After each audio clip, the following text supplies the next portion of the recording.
அரசு அங்கீகாரம் பெற்ற Srinivasa chit fund private limited எங்களிடம் 1 லட்சம் ரூபாய் முதல் 1 கோடி ரூபாய் வரை சீட்டு உள்ளது. இடம் தருமபுரி, கோவை, சென்னை.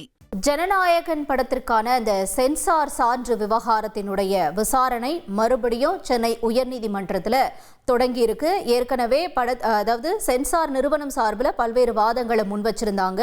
இப்போ மீண்டும் இந்த விசாரணை தொடர்ந்திருக்கு. விவரங்களோட செய்தியாளர் மணிகண்டன் இணைஞ்சிருக்காரு. மணிகண்டன், முன்னாடி அதாவது சென்சார் அவங்க தரப்புல வச்சிருந்த வாதம் என, மீண்டும் இந்த விசாரணை தொடங்கியிருக்கு. தற்பொழுதைய நிலை என்ன இந்த வழக்கை பொறுத்த வரைக்கும்? விவரங்களை பதிவு செய்யலாம்.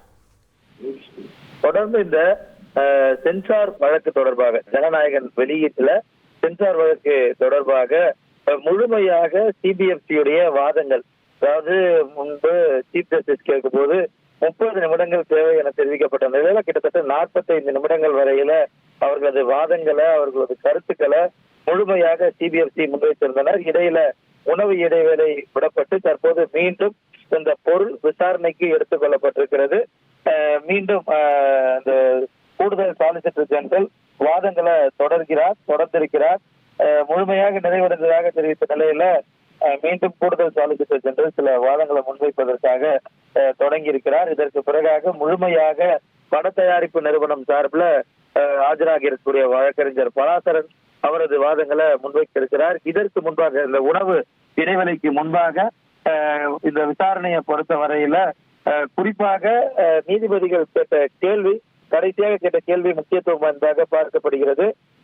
குறிப்பாக இந்த விஷயத்துல ஒரு தணிக்கை சான்றிதழ் பெறுவதற்கு முன்பாகவே ஏன் தேதி குறிப்பிட்டீர்கள் என்ற கேள்வியை அவர்கள் கேட்கும் போது சென்சார் போர்டு சார்பில் அவர்கள் எந்தவித ரத்து செய்யும் ஃபைலையும் பிரேவையும் வைக்கவில்லை. இருந்தாலும் தனி நீதிபதி அந்த மறு தணிக்கைக்கான ரத்து என்ற உத்தரவை பிறப்பித்திருந்தார் என சென்சார் போர்டு சார்பில் தெரிவிக்கப்பட்டிருந்தது.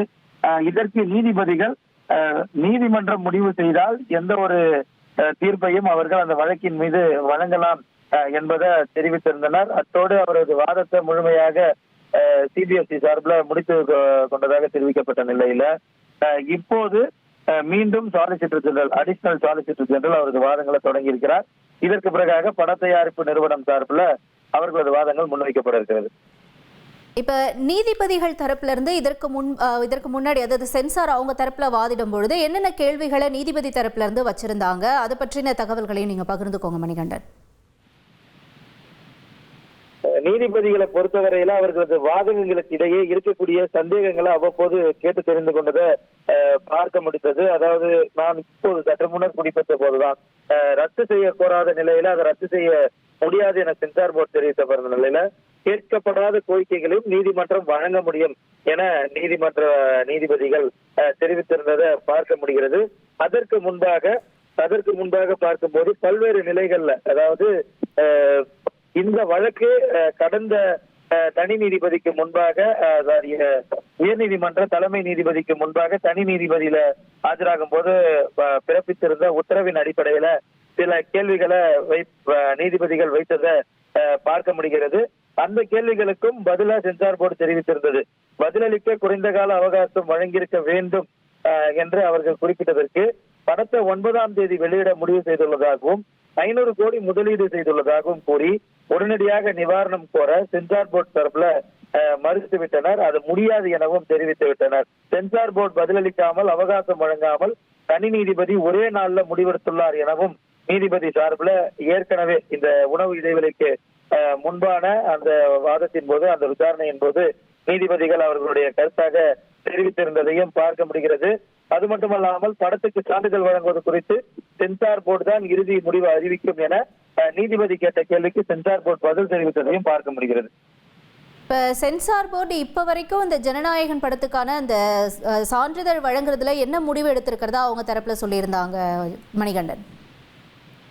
சென்சார் போர்டை பொறுத்தவரையில மறு தணிக்கைக்கு இந்த திரைப்படம் உள்ளாக்கப்பட வேண்டும் என்பதுல எந்தவித மாற்று கருத்தும் இல்லாமல் அதே கருத்துடன் தொடர்கின்றனர்.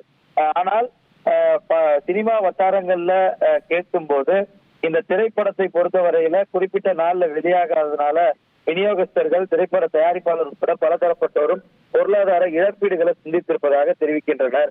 இருந்தாலும் சிபிஎஸ்இ சார்பில் தெரிவிக்கப்படும் போது குழுவுல ஒருத்தரோ 2 3 பெரும்பான்மை அல்லாமல் யார் ஒருவர் நிராகரித்தாலும், யார் ஒருவர் அதனை மறுதணிக்கைக்கு உள்ளீடு செய்ய வேண்டும் என தெரிவித்திருந்தாலும் திரைப்படம் கட்டாயமாக மறுதணிக்கை செய்யப்பட்டதற்கு பிறகாகத்தான் அதற்கான சான்றிதழ் வழங்கப்பட வேண்டும் என்பதில் உறுதியாக இருப்பதாக பார்க்க முடிகிறது. அதைதான் வாதமாக வைத்து, அதை கருத்தாக வைத்துதான் தொடர்ந்து வாதங்களை சாலிசிட்டர் ஜெனரல் அடிஷனல் மூலமாக நீதிமன்றத்தில் வைத்து வருகின்றனர். அரசு அங்கீகாரம் பெற்ற Srinivasa chit fund private limited எங்களிடம் 1 லட்சம் ரூபாய் முதல் 1 கோடி ரூபாய் வரை சீட்டு உள்ளது. இடம் தருமபுரி, கோவை, சென்னை.